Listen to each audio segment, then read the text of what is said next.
Amém. Vamos abrir a nossa Bíblia no Salmo de número 2.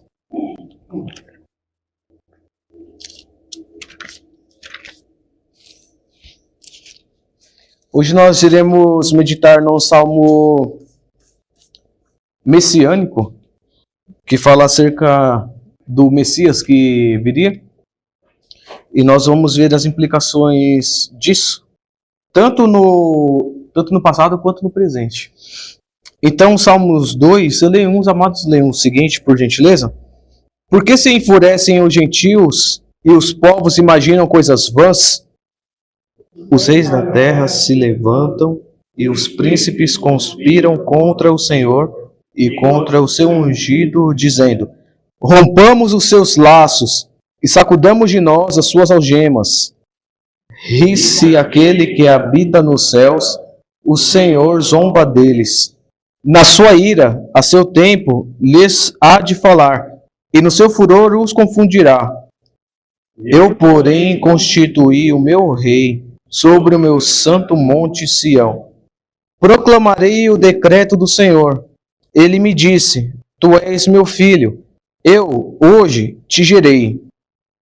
Pede-me, e eu te darei as nações por herança, e as extremidades da terra por tua possessão. Com vara de ferro as regerá, e as despedaçarás como um vaso de oleiro. Agora, pois, ó reis, sede prudentes, deixai-vos advertir, juízes da terra. Servi ao Senhor com temor, e alegrai-vos nele com tremor. Todos, beijai o filho, para que se não o irrite, e não pereçais no caminho, porque dentro em pouco se lhe inflamará a ira. Bem-aventurados todos os que nele se refugiam. Amém.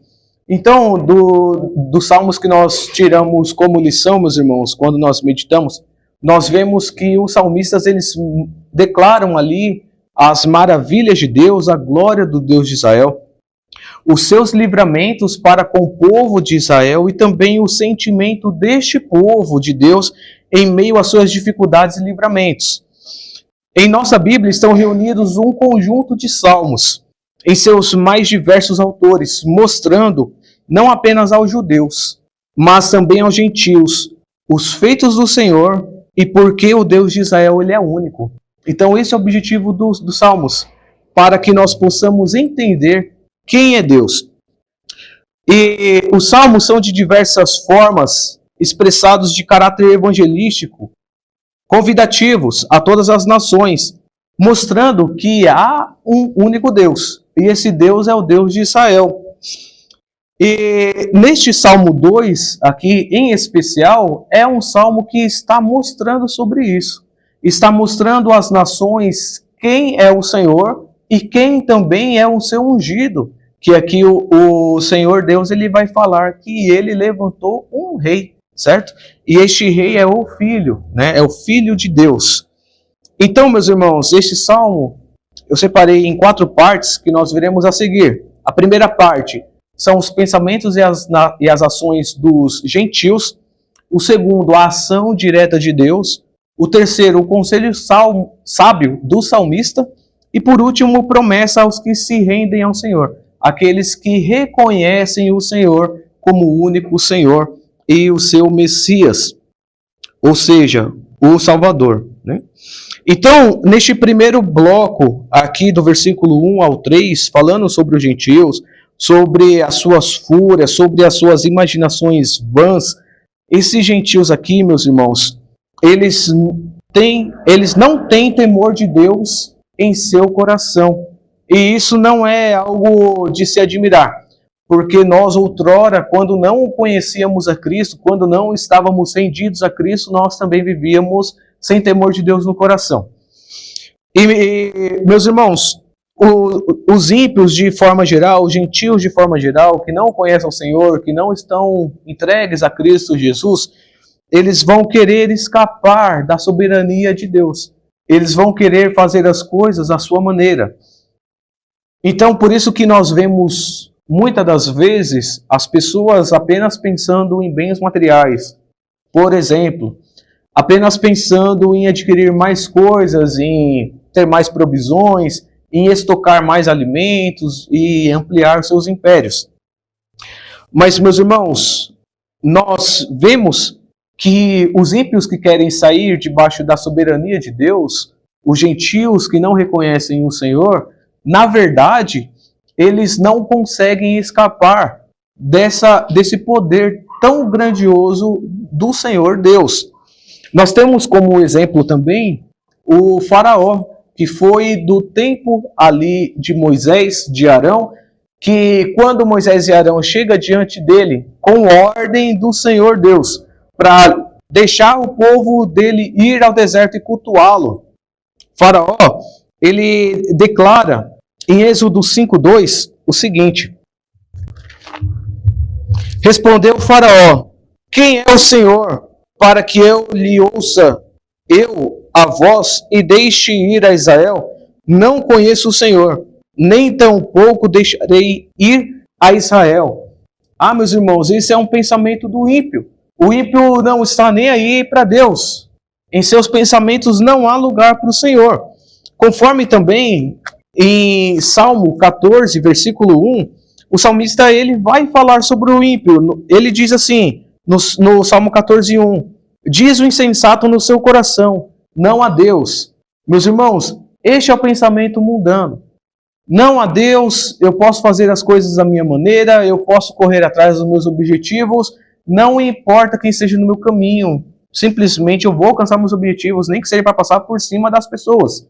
Muitas das vezes esse é o pensamento mundano. Ou quem sabe até sabe da existência de Deus, mas acha que não deve seguir a Bíblia, por exemplo. Também é uma forma de rebeldia, também é uma forma ímpia de se pensar. Não, eu creio que Deus existe, mas a Bíblia, não, é um livro escrito por homens, eu não vou seguir o que está escrito ali. Falta de temor de Deus no coração, meus irmãos. Falta de temor de Deus no coração. Quando a pessoa ela fala dentro de si que não há Deus, ela rejeita a palavra de Deus. E a gente vê que pelas Escrituras, a palavra de Deus, a Bíblia Sagrada, revela quem de fato é o Senhor. E quem de fato é o Salvador, que é Jesus Cristo, o Messias. Então, por isso, meus irmãos, que aqui há um conflito de pensamentos e também há um conflito de ações. Por quê? Porque o homem, por iniciativa própria, ele não consegue ir a Deus. Este é o principal objetivo da mensagem acerca do ímpio. O ímpio, sem Deus no coração, ele não consegue ter temor de Deus. Então, para que ele possa ter não apenas um respeito por Deus, mas também segui-lo, seguir também o seu filho, que é o Salmo ele vai falar mais adiante, nós vamos explanar aqui, a pessoa só consegue com a atuação do Espírito de Deus em sua vida. Olha, por exemplo, o faraó. O faraó teve um coração endurecido. O faraó, de modo algum, queria libertar o povo para sair do Egito. Por quê? Aquilo ali era a manutenção do seu império. Eles estavam debaixo de seu cuidado. O faraó aqui, ele foi totalmente arrogante, porque ele disse que não conhecia o Senhor e não deixaria o povo de Deus sair de lá do Egito. Então, é assim que quando o homem ele não tem o Senhor em seu coração, ele acaba agindo. Ele não quer dar explicações para ninguém. É apenas ele no mundo e está tudo certo. Mas, meus irmãos, no segundo trecho desse salmo, o pensamento mundano, o pensamento sem respeito a Deus, sem se entregar a Deus, isso afeta a Deus? A gente vê que claro que não. Nós vamos ver aqui no versículo 4, ri-se aquele que habita nos céus, o Senhor zomba deles. Do Salmo 2 que nós estamos meditando. Deus ele zomba das nações que pensam assim. Por que que muita gente acreditava, inclusive nos tempos mais passados, em deuses e tinha que fazer orações para deuses, oferendas para deuses? Muitas das vezes os pensamentos dos antigos, meus irmãos, é porque se parassem de fazer isso, os deuses ficavam enfraquecidos. Inclusive quem tinha esse pensamento eram os gregos, os romanos. Então por isso que eles tinham a manutenção do culto para sempre fortalecer os deuses, nunca perder isso de vista. Mas, meus irmãos, o nosso Deus, mesmo Ele sozinho, Ele governa sobre tudo e todos, e Ele é o único que não precisa prestar contas a ninguém. Deus, sozinho, Ele não se sente só. Olha só que forte isso que nós estamos meditando aqui. Porque Deus, Ele é autossuficiente. Deus, Ele existe antes de todas as coisas. Deus, Ele não estava se sentindo só quando Ele criou o mundo.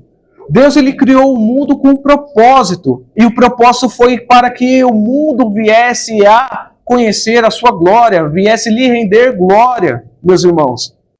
Então, por isso, que muitas das vezes os ímpios vão zombar de Deus, não vão querer obedecer a Deus, não vão querer aceitar a palavra de Deus. Mas isso não afeta em nada o nosso Senhor. Deus, Ele não é o Deus que fica totalmente entristecido e pensando, poxa, ninguém está me adorando, e agora? Não, não.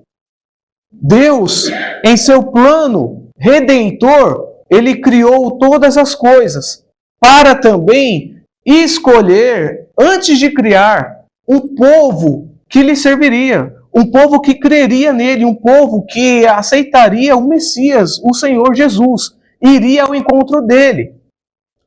Então, meus irmãos, por mais que existam ímpios neste mundo, por mais que existem escárnios, por mais que existem deboches, por mais que muitas das vezes as pessoas podem dizer, não, Deus é uma fantasia, ou a igreja somos nós, por exemplo, eu não preciso congregar, e distorções deste tipo, meu irmão, falta de temor de Deus no coração.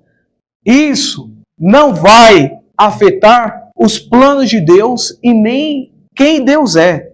Não vai afetar. O Senhor Deus continua sendo o mesmo. E, meus irmãos, nós meditamos aqui que o poder do nosso Deus, ele é incomparável.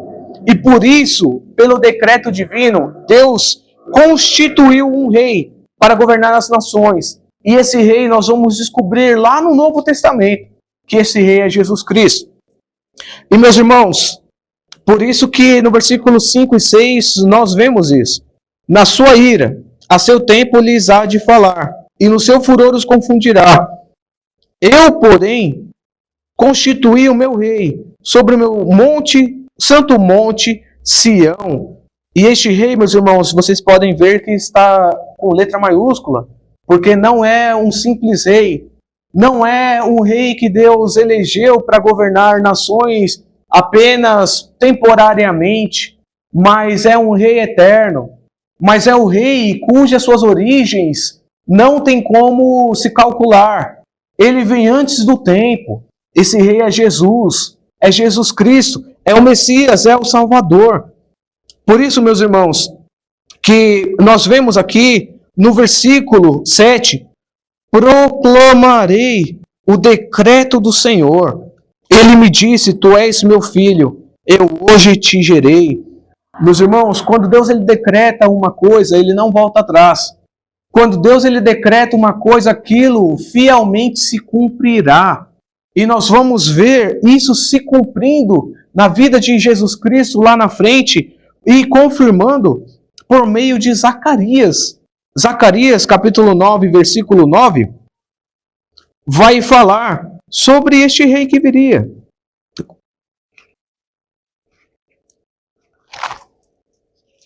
Confirmando esse salmo de Davi. Zacarias 9:9,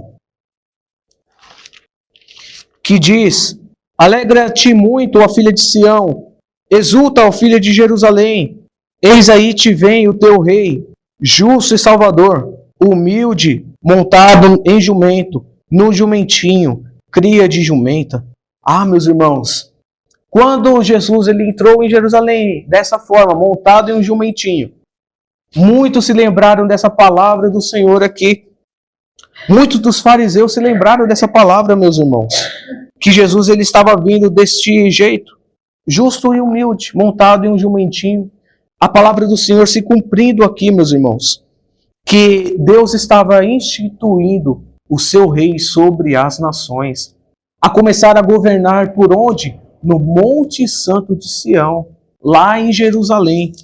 Meus irmãos, Deus, ele faz isso mostrando aos povos, como nós meditamos em Salmo 2, de que Deus é soberano. Deus é aquele que governa, que não tem como escapar do seu poderio. O homem pode tentar se rebelar, como citei anteriormente Faraó. Faraó tentou se rebelar. Faraó tentou não deixar o povo de Deus sair do Egito. Mas nós vemos nos capítulos seguintes de Êxodo que Deus, com forte mão, impôs ali punições a Faraó, aos deuses do Egito, e libertou o seu povo com o braço forte, com o braço estendido, meus irmãos. Este é o nosso Deus. E, meus queridos, quando a gente lê aqui sobre a questão do Senhor, ele ter as nações por herança, as extremidades da terra por sua possessão, no versículo 8, no versículo 9, com vara de ferro as regerar, as reger e as despedaçar, como um vaso de oleiro. Isso aqui já é escatológico, isso aí já é algo acerca do fim. Isso aqui já é algo acerca do juízo de Cristo Jesus, do Messias, sobre as nações que rejeitaram a ele.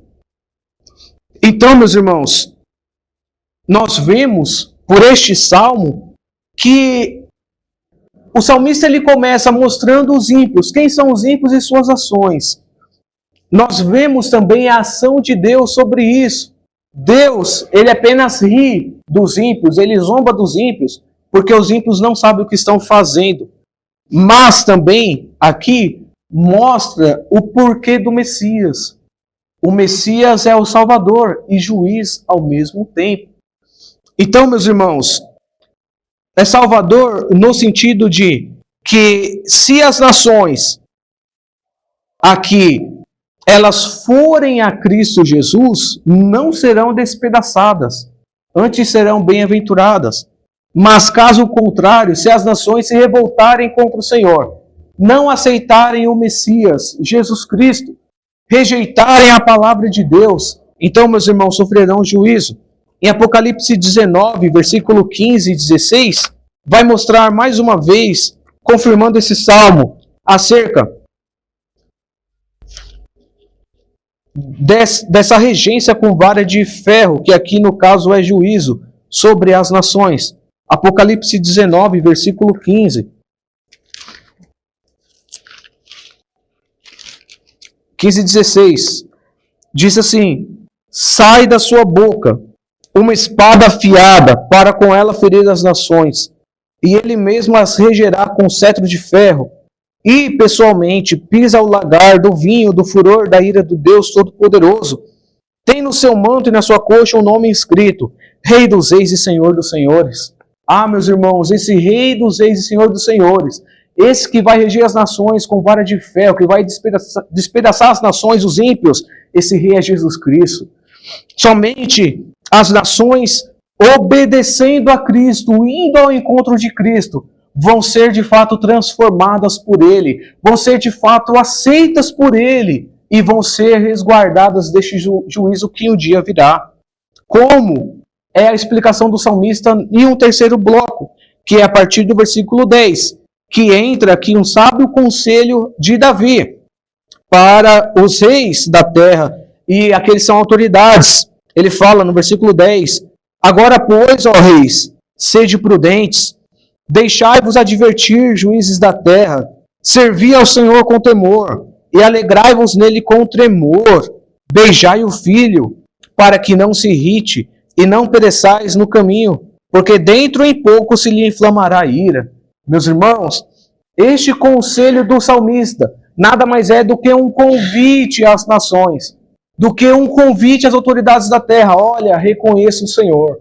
Olha, se arrependam dos seus pecados. Olha, vejam que o Messias está vindo. O rei está vindo. Esse filho que nós vemos no versículo 12 está com a escrita começando com uma letra maiúscula, meus irmãos. Está se referindo ao Filho de Deus. Está se referindo ao Senhor Jesus. Então o conselho é: vá até este filho, se renda a este filho, se renda a este rei. Não sejam rebeldes. Não deixe com que os seus pensamentos, suas ações os condenem e os faça sofrer eternamente. Vão até ele. E, meus irmãos, Nós sabemos que, indo até Cristo Jesus, conforme nós vemos em Romanos, né, que fala ali acerca do nós cremos no nosso coração e confessar com nossa boca de que Ele é o Senhor, nós temos a salvação garantida dentro de nós. Meus irmãos, se nós irmos a este Senhor, ao Senhor Jesus, confessarmos, nós somos guardados por Ele. O final do versículo 12, ele vai falar no início desse negrito, na última parte deste versículo: bem-aventurados todos os que nele se refugiam. Meus irmãos, aqueles que reconhecem o Senhor, aqueles que se deixam ser advertidos pelo Senhor, aqueles que vão servir ao Senhor, ao Messias, ao Senhor Jesus, com temor, aqueles que vão beijar o Filho, ou seja, em forma de rendição, em forma de reconhecimento, que Ele é o Salvador e não há nenhum outro. Meus irmãos, o final deste versículo, há uma bem-aventurança para aqueles que fazem assim. Serão muitos felizes todos aqueles que no Senhor Deus se refugiar. Nós estamos aqui hoje, nessa manhã, alegres. Nós estamos nessa manhã hoje esperançosos. E mais do que isso, nós estamos aqui hoje crentes em Cristo Jesus, porque Deus nos deu esse arrependimento no nosso coração. Mudou a nossa vida. Ele nos chamou, Ele colocou temor no nosso coração. E hoje nós pertencemos a Ele, nós pertencemos ao Senhor. E aqui essa palavra é para nós, meus irmãos. Nós somos muito felizes, porque em Cristo nos refugiamos. Porque neste Rei eterno nós nos lançamos aos seus pés e nós cremos que Ele é o Salvador e o Redentor das nossas vidas. Meus irmãos, que essa mensagem do reinado do ungido de Deus venha ficar no nosso coração e na nossa alma.